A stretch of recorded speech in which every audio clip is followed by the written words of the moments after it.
Welcome to a very special Christmas edition of URC Chums podcast. Unfortunately, Dara has mortally injured himself by cutting his hand at work, apparently. So he's not available right now. But I'm here with my fellow champion, Jacque. How you doing, man? Good day, guys, and a Merry Christmas to everybody for yesterday. I hope you all had a festive one.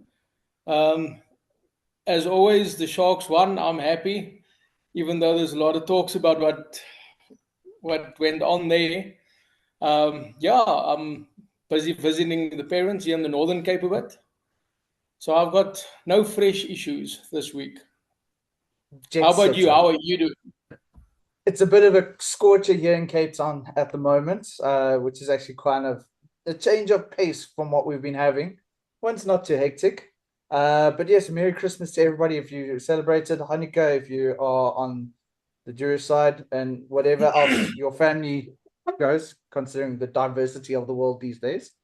But yeah, Storm is one, which I thought was good and bad at the same time, but we'll get into that a little bit later.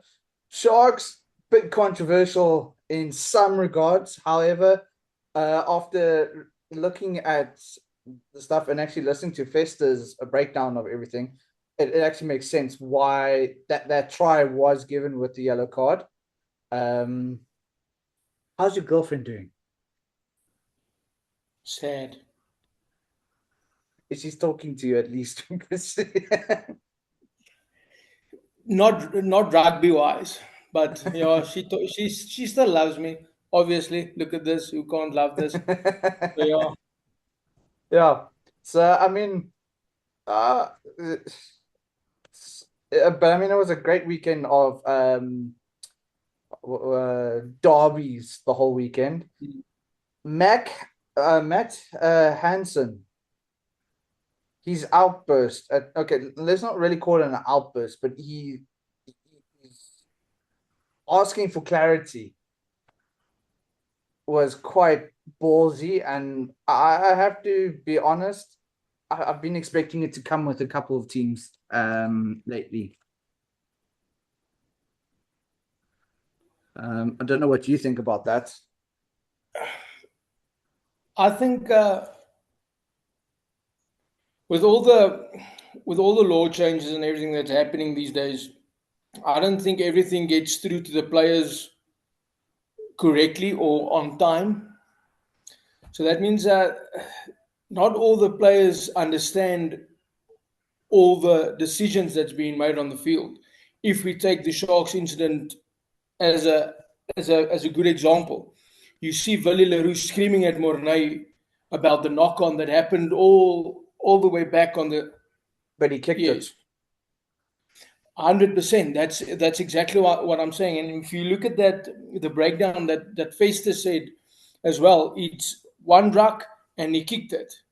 But in that instance, it was two rucks. He kicked it, advantage over.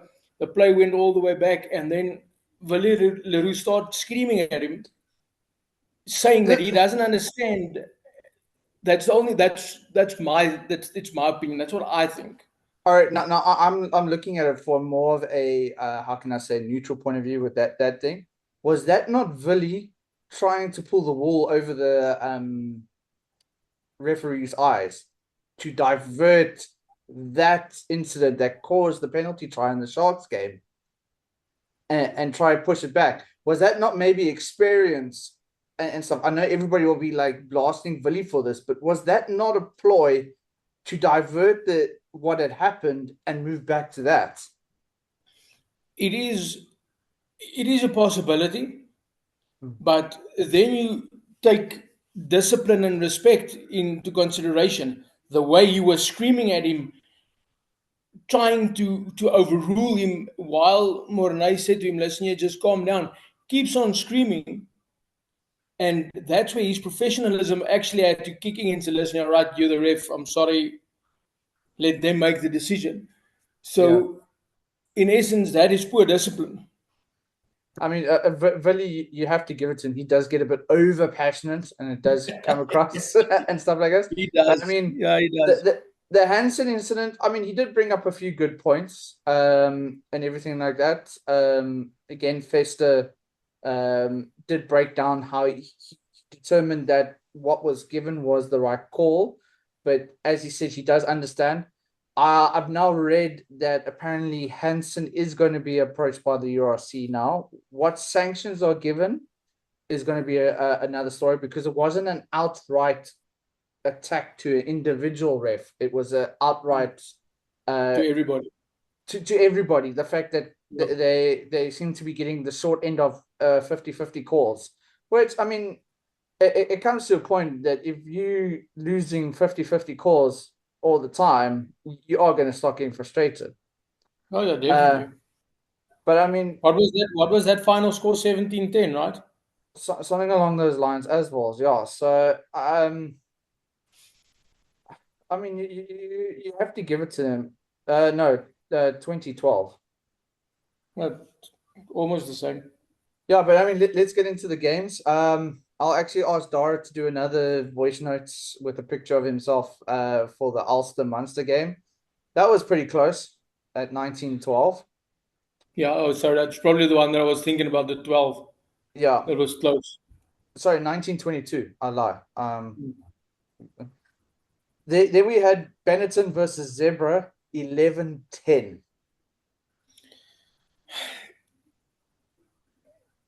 And now Zebra, it looks like it's been confirmed Zebra won't be in the URC next tournament. It looks like they've now going with their privatized team, from what I understood. I could be wrong. As more comes out on it, we will follow it. That's actually sad if you take the progress that we've seen from the first game from the season up until now, But seeing I that they're mean, still going to be kicked. there's a point when you the constant whipping boys. There needs, yeah. But yeah, but we'll follow more on that story as well as it comes out. The Stormers versus the Lions. I watched that game. I was very impressed with the Stormers in the first half. Looked like they had everything going. There was that red card that was given, which looked like the Sam Kane incident, which, I mean, Mm. another one, Hansen could have gone the other way and been a little bit mitigated down. Unfortunately, Marnie was already down and low, and he came in and tucked his hand. And I think, as the commentator said, the one of the dead giveaways was it wasn't his palm facing Marnie, it was his back of his hand, which is definitely a show of his shoulder coming in Yeah, for a yeah. clean out. So therefore, it was a red. I have to agree with the way the ref broke it down, saying no, there was no mitigation. Did come in leading with the shoulder. It wasn't leading with the shoulder coming to wrap, which could have maybe mitigated it down, because of Maybe it could have been just a rugby incident. But due to the fact a that rugby he had collision. the rugby collision, yeah. But due to the fact that the back of his hand was facing Marnie as he was coming into clear, luckily for us, Marnie was able to stay on. I was a bit concerned the fact that he had already, the last game he played, he was off due to concussion. Unfortunately, it looks like we've lost um, Sasha again. He took a hit and everything like that. Hopefully, he's fine. It's just a dead leg or something like that. I haven't heard anything or seen anything on that. It's never a lacquer thing if that happens. Yeah, I mean there was a kickoff and he literally took 2 steps and went down because his leg was like dead.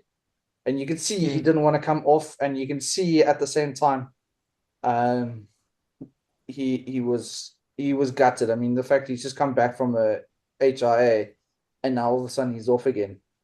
Um the only issue I did have with that game was, and I counted it a couple of times, and it went both ways. It wasn't just an individual thing. Was the ref would say use it, and only after 6-7 seconds the players would play it out, where you're only allowed 5 seconds. Five.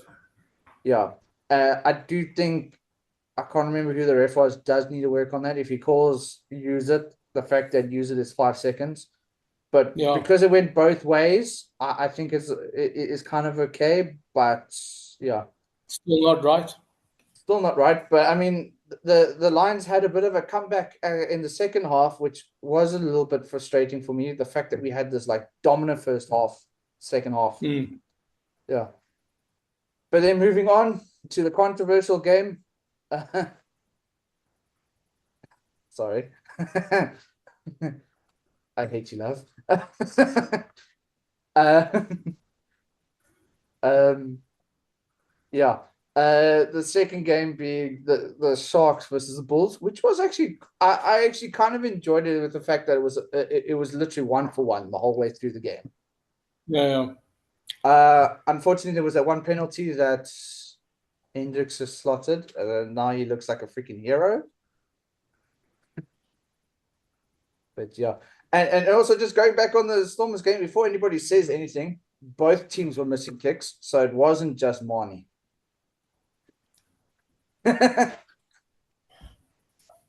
I didn't have time to watch rugby over this weekend. I only with the Sharks game there was only glimpses that I watched.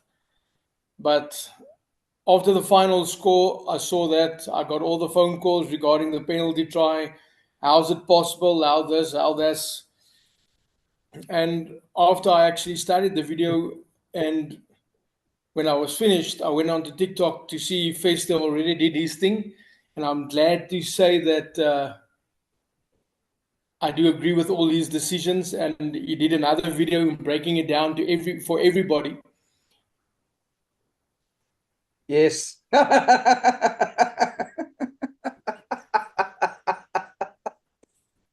Hence the distraction of my point.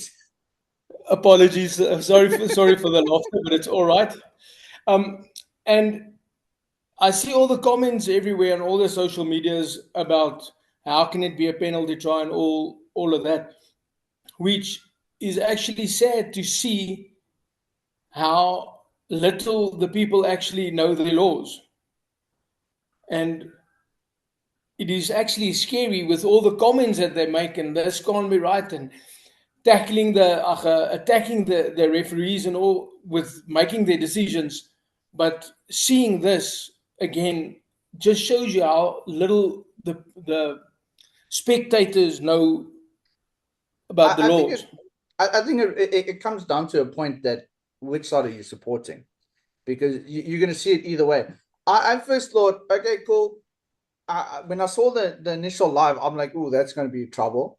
And then when I saw the fact that they were going to a review, and then there was that whole video incident we spoke about, like I think he was trying to pull the wool over his eyes, and maybe he got a little bit too passionate and everything. Yeah, But I think Fest also broke it down to the point that that is why the Bongi try was given against New Zealand. It was a similar yeah. incident. The way he put that into his video as Yeah. well. Yes.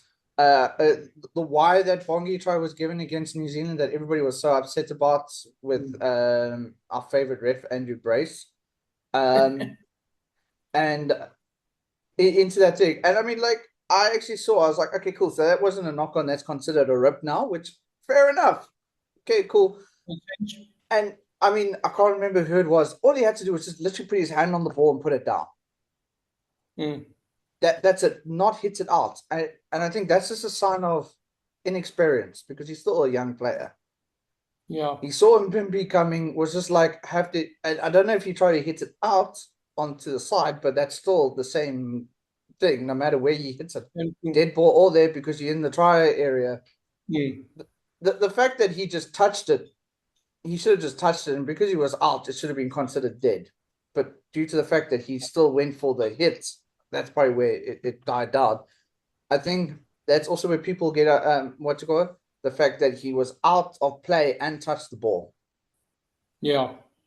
It could have gone, but due to the fact that he was going initially to hitting the ball out, it wasn't to try and touch the ball or anything like. If he had just touched the ball and gone down, and Pimpy had dived in, I probably would have then overturned it and said no, that play was out when he originally touched the ball. So Yeah. it's going to be one of those that's going to be discussed for years. Unfortunately, I do think, in the essence of the style of play, it was a yellow card. It was a penalty try. Unfortunately, due to inexperience, he should have just gone and touched the ball and then claimed he was out and touched the ball. But Which with him being out, I don't know what law it is. I think it is. It comes in with the line outs when the ball is out. If you are outside the field of play and you dot the ball down, you're not in control of it, which means it'll be I don't know what it's in English, doordruk in Afrikaans. dead ball. And then probably only a goal line dropout. That's what I was saying. It probably would have been a goal Yeah. line if you just gone for the touch, but the fact that he went for the hits is the fact that didn't have to go to like, okay, cool. But the action wasn't to try and get the ball; it was actually to Just to hit it away. Yeah. hit it away. But I mean, yeah. Unfortunately for the Sharks, they lost at home. I mean, they won at home, and the Bulls lost away. They are away this week here in Cape Town. Then we got the Ospreys literally by 1 point beating the Scarlets. I didn't watch that game, but that looks like it looks like it was pretty close for most of the games this weekend. I'm glad for the Ospreys. They deserve it. They've been going through a bit of a tough time. I mean, they were sitting at the bottom of the log at one point, which is not something you'd expect them. Then we had Leinster versus Connacht, which of course came down to one of those things that caused Hansen to have his little say. The fact that they lost to 50-50 points, but at the same time, he also said there's no excuse that they were outplayed. Yeah. But I mean, it's like what I say. You have to play the referees as part of the conditions. You can drop your head, and once you drop your head, if everybody drops their heads, it's hard to get that momentum to come back. Get back forward again. No. And the fact that you're playing away from home is already another factor. That means you have the opposition crowd screaming to get their team going. But yeah. And then, of course, on Sunday, Glasgow literally ran away and annihilated Edinburgh with that sensor combination 33-14. Nice. Yeah. So, yeah, I mean, that was one hell of a thing. Oh, we actually have a game today. It's a good thing we're doing it now. Who's playing today? Dragons versus Cardiff. I think that's going to be an interesting one. At 7:15. We'll definitely have to make it. And then again, I'll give. Yeah. Sorry, okay, wait. I won't say that out loud. Then I'll get our fellow Limerick traitor. And I say that because he swings sides like people's. Yeah, if Ulster would have won this weekend, he would have been an Ulster supporter. Yeah. But Munster's hosting Leinster, so that's also going to be quite interesting. Again, it's another derby weekend. Jacque and I hate each other on 5 o'clock.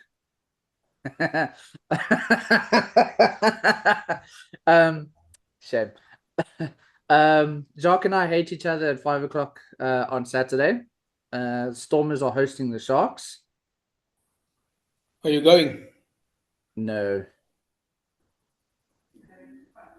And there's Why? a reason why. I'm not going because I'm getting up early on Sunday to go out fishing. Fishing. It's crayfish season. It opens up again on Sunday.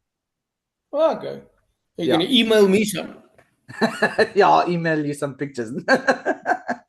Hopefully I get this time. Last time was so horrible. I didn't get anything. Then we have Zebra hosting Benetton for round 2, but this time Zebra being at home. We have Glasgow and Edinburgh round 2, but outside Murrayfield at Edinburgh. We have Connacht hosting Ulster, which should be interesting if we haven't heard anything from the um, the whole Hansen scenario, because I And know apparently they have reached out to say, like, listen, we've heard your complaints, we're going to discuss it. Whether or not he gets penalized for it is another story. But I mean, this is something that I've now seen a lot of. And I mean, unfortunately, Rashi got into trouble because he literally directly attacked referees about it.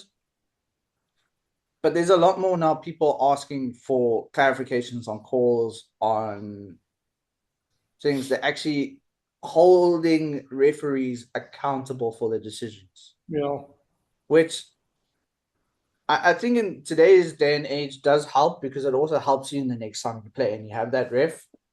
Um, and everything like that. I mean, one of my things is whenever I used to play, I used to ask the referee, "Where's your offside line officially?" And he was like, "Yeah, but the last man's feet." I'm like, "Okay, cool, but is it last man on our side or last man on their side?" And you used to see them like, "That is actually a very good question." And they'll be like, once or twice in the game, they'll be like, "There's the line for me," and I'll like, "Okay, cool, there's the line." Another one I always just say is, "When is the ball officially out? When it's past the foot?" Or when it's off the ground, or both. Uh, and the referees are like, yeah, either or. either or. Either But past the last man's feet or when he lifts it up. yeah, but now I used to do that on purpose. So like, if there was a thing, but I'm like, he lifted the ball up, and because I know I got pinged once or twice, before I used to do it, and I used to be like, no, but you used to say as soon as I said he picked that ball up, that ball was off the ground when I came across to hit it. And then you see the next line, ruck, he's busy concentrating on that, which then allows you to like sneak around and That's everything. true. But that's the thing is you need to ask the questions. You need to find out interpretation of something is different. Um, The thing what I think that needs to happen is because they get refs from the northern and southern hemisphere, before the URC starts, they must hold a camp, sit down with all the referees, tell them, listen, yeah, this is what we're going to do. This is how we're going to do it. We understand everybody's interpretation is a bit different, but to take all these controversial decisions out of it, to make everybody on the same page, this is the laws, this is how we're going to ref it. That's what I think. It's my personal opinion. but that's also it's great, but also at the same time is it makes it a bit monotonous in the lines. The fact that you have a northern hemisphere coming down south to raise a southern hemisphere derby is awesome because, of course, there was that whole different style of play and everything like that. 100%. Which I mean, yeah, it works. I mean, unfortunately, I think that's also why we suffered a bit more in the terms of the European Cups is because now we all of a sudden have a French ref who's refereeing a French style, but the French style isn't really the way any other country plays except for France. Yeah. If you're playing against a French team, you're almost giving them the game when you have a French ref. And I mean, unfortunately, the guys there are almost used to the French refs now because they deal with them on a regular basis. But yeah, um, I'm just double checking. Yeah, then the next games are actually on New Year's Day, but we will cover that early. Oh no, we won't. We'll cover those games as well. We might as well then talk about them because the first will be Cardiff Ospreys and Scarlet Dragon. So it's going to be a Wales derby day. Again. Yeah. So yeah. But I mean that's all this week's. I mean we've spoken now. Apparently 3 players from Montpellier are leaving, and that's Van Rensburg, Serpentine, who are rumored to join the Bulls. Then there's also Reinach, who is rumored to join the Stormers Stormers. because we're losing Paul de Vet soon. Then there's also the fact that Sia is now in discussions with Stormers that we have just heard the rumors as far. We don't know how true they are. The reasons apparently is with the divorce. We hear they reconciling, they are getting divorced. We as the public don't quite know. We waiting to hear officially. But I think with him coming to Cape Town, I do believe it's probably a family move because they want to be closer to family here.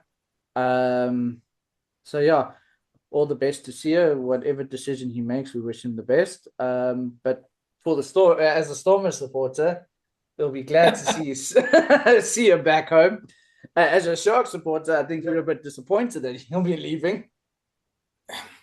For me, I think we've talked about it a couple of weeks back. I think Sia has passed his time. I know that there's a lot of people on social media that says, how's there people still saying that he's not the best? He's not the best anymore. I think there are better players than him. Um, so for me personally, it's not a big loss.